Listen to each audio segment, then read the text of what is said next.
Good morning, you three. I hope you're all keeping safe and you're all staying at home and doing lots and lots of work. Remember, on the website, you've got reading, just a reminder on the website, you've got reading to get on with, you've got your spellings to practice, you've got the task that's set every single day on the website, and you need to do that in your workbooks. You've got the booklets that we've sent home, so a page a day of those booklets, the maths and the English booklets, and you've got TT Rockstars to be getting on with.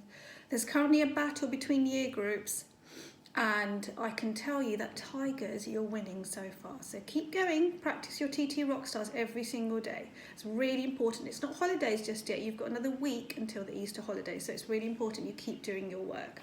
Now, I know that Miss Maitland started this book by Jeremy Strong, The 100-Mile-an-Hour Dog. She got up to chapter 4 when Trevor and Tina, they took the dogs, their dogs, including Streaker, to the park to train him. They tried to train him. So what I'll do is I'll read a few chapters every single day, and then hopefully by the end of the week we will get to the end of the book. And then after the Easter holidays, Mrs. Grossi will be reading a story to you every day. So chapter 4. You've guessed it, Charlie Smug is Sergeant Smug's son, and he's a real pain. I was always bumping into him and his dad's 3 Alsatians. At least Charlie was always bumping into me, deliberately. He's 13 and enormous. He's got great, gangly arms like King Kong, a face full of pimples and little piggy eyes. You know those pictures you see in books about prehistoric man? Well, he looks like that. Charlie likes pushing people around, as long as they're smaller than he is. Tina and I both come into the small category as far as Charlie's concerned. Well, if it isn't a pair of lovebirds, he began. You're right, it isn't, Tina snapped back. There he is. Looks quite mean, doesn't he?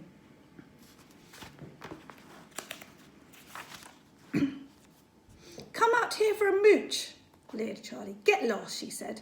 I wouldn't have dared speak to Charlie like that. What are you doing here then? He demanded. Streaker made one of her rare guest appearances, flying past at match 3 before doing a bombing run on a distant rabbit hole. If you must know, I said, desperate to prove that there was nothing going on between me and Tina. We're out here to train my dog. Did I tell you that when Charlie Smug laughs, he sounds like an asthmatic donkey? I thought he'd never stop. Train that dog, he sniggered. You can't train a dog like that. Yes, we can, insisted Tina, no problem. A sneering grin appeared on Charlie's face. He reminded me strongly of Quasimodo, though I didn't tell him. And then he said the words that caused us so much trouble for the rest of the holiday. I bet you can't. Bet you we can, shouted Tina. There was a strange sinking sensation in my stomach, as if I could sense trouble ahead, but it was too late to do anything about it. Right, you're on, Charlie looked very satisfied. So what's the bet? Demanded Tina recklessly. Charlie took Tina's stick and trailed it through the sludge at the bottom of the old tin bath. It came out trailing great globs of green, black, slimy weed. Several more bubbles floated up, burst and filled the air with their putrid stink. Charlie smiled. He towered over us with a murderous look in his eye and dangled the dribbling stick in front of our faces. I'll show you a picture. If you haven't got Streaker trained by the end of the holiday, you have to take a bath right here. Tina and I were too stunned, too horrified, too appalled to answer. We simply gawked at Charlie in dismay. He was really enjoying himself, of course, and he hadn't finished either. You've got to wash your hair in it too, both of you. I stared in disbelief at the yellow scum floating in the bath. I felt like being sick, but Tina snatched back her stick and waved at Charlie. Don't forget bets work both ways, she shouted. If we do train Streaker, you have to wash here yourself. Charlie shrugged. That's okay, you'll never train her. I can't wait. He turned on his heel. You can have your smooch now, he added, and strode off, laughing noisily. In the far distance, I could see a neat black head with flapping ears appear occasionally. Streaker was homing in on Charlie like a cruise missile. I nudged Tina and pointed 5, 4, 3, 2, 1. There was a very satisfying yell and Charlie suddenly disappeared from view. A few seconds later, he struggled to his feet, waving a fist. We were too far away to hear what he was saying. I shall leave it to your imagination. Charlie went on his way and I breathed a long, long sigh. Come on, we'd better find Streaker and start training her immediately. You've got us into a real mess now. Me? I like that. I offered to help and end up getting blamed for everything. We're in this together. Tina suddenly gave a giggle and stirred the murky water. Thank goodness we're not in this together, she pointed out. Ha ha, how could she joke about it? It's not bath time yet, said Tina cheerfully. You give up so easily. We are going to train that dog. Trevor, get that £30 and watch Charlie Smug sit in his bath and wash his greasy hair. Come on. What could I do but follow? Chapter 5. Tina seemed to think that dog training was dead easy. It's the same for any animal, she declared. Dad taught me this special technique. It's called behaviour modification. I have to admit I was impressed. It sounded as if Tina knew what she was talking about. Mind you, Tina always sounded as if she knew what she was talking about. I should have been suspicious, but instead I listened to her and really thought success with Streaker was just around the corner. It turned out that Tina's amazing dog training technique involved using an entire packet of dog biscuits to try and bribe Streaker. By the time Tina had finished shouting and waving her arms about, there were no biscuits left and Streaker hadn't sat down once or come to heel or stayed anywhere.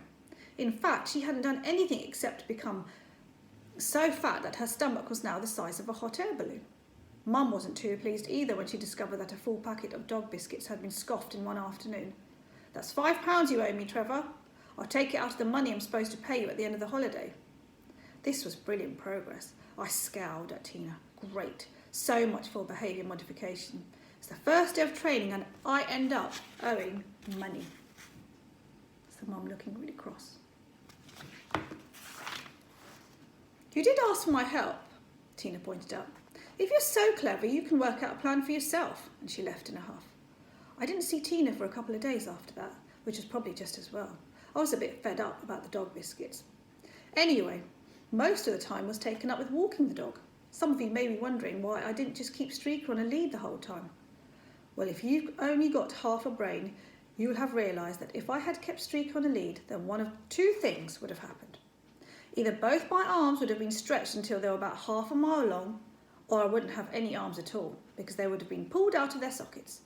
Streaker would be rushing around wildly, trailing a dog lead with two arms clattering about on the end, all by themselves. Not very nice, eh? The one thing about spending hours waiting for Streaker to come back to me was that it gave me time to think. I decided that one of the reasons why Streaker didn't come when she was called was quite simply because she couldn't hear me. She was too far away. It was like trying to tell somebody in Tibet that their breakfast was going cold. I began to wonder how you could contact someone in Tibet. You could phone them if they had a phone. You could fax them.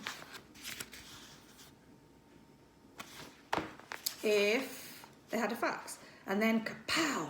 This brilliant idea burst inside my head and 100 firework displays all going off at once.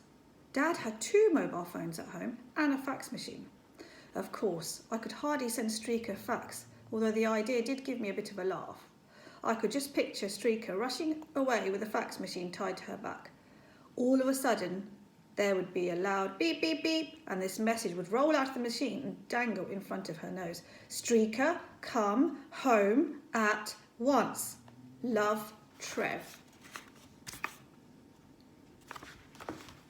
No, the fax machine would be a bit daft. What about the mobile phones? The more I thought about it, the better it got, and I set about some careful planning. I waited until Dad and Mum went off shopping, then seized my chance. I nabbed both the mobiles, stuffed them into a rucksack, grabbed Streaker and headed for Tina's. Tina had an old pair of binoculars that I reckon would be very useful. Streaker managed to avoid the 3 lampposts this time, but for some strange reason she tried to mail herself in a postbox. She kept leaping up and jabbing her nose into the opening. Tina wanted to know what the big plan was, but for once I was doing the organising. We reached the field. Now what? Asked Tina. I'm going to let Streaker go. When I need you to know where she is, I'll climb a tree and find her with the binoculars. I grinned at Tina. Any moment now, my big plan would be revealed. Oh yes, and what do you do then? I opened the rucksack. Tina stared at the phones and wrinkled up her nose so that all the freckles got squashed up together. What are those for? I'm going to switch this one on and strap it to Streaker's collar. I'll use the other one to send her commands, and also I should be able to hear where she is. How? Asked Tina. What's Streaker going to do? Report back to you? I suppose she's going to ring you and say, woof woof, hello Trevor. I'm down a rabbit hole by the railway line, back in 2 minutes, woof woof. You're jealous, I snapped angrily, just because you didn't think of it. You're supposed to be impressed. I am, Tina went on with a huge grin. Woof woof, Streaker reporting, flying at 30,000 feet and going in for my bombing run now. I had to laugh. You can never be cross with Tina for long. We strapped one of the phones to Streaker's collar, making sure that it was near one ear, and then we let her go. She seemed to think it was all great fun. Tina and I climbed up a tree to get a good view of the whole field and keep track of Streaker. The binoculars were excellent. We didn't see much of Streaker, but we got brilliant views of everything else. Tina turned them onto the rows of houses at the edge of the field. I can see your house and garden, she said, steadying the binoculars on a branch. Your mum's put the washing out to dry. I can see your underpants. Don't get too excited or you fall out of the tree, I warned. Tina swung the binoculars back over the field. I still can't see Streaker, she said. Hey, there's Charlie Smug walking across the field. What's he doing? I snatched the binoculars from her and focused them on Charlie. Tina was right. He was stumbling across the field, pushing, kicking and cursing an old shopping trolley with his 3 dogs jumping around him. There was some kind of large plastic tub wobbling about in the trolley, and Charlie kept glancing around as if he wanted to make sure he wasn't being watched. He never thought to look up in the trees, of course, but what on earth was he up to? Right, chapter 6, I will read to you tomorrow.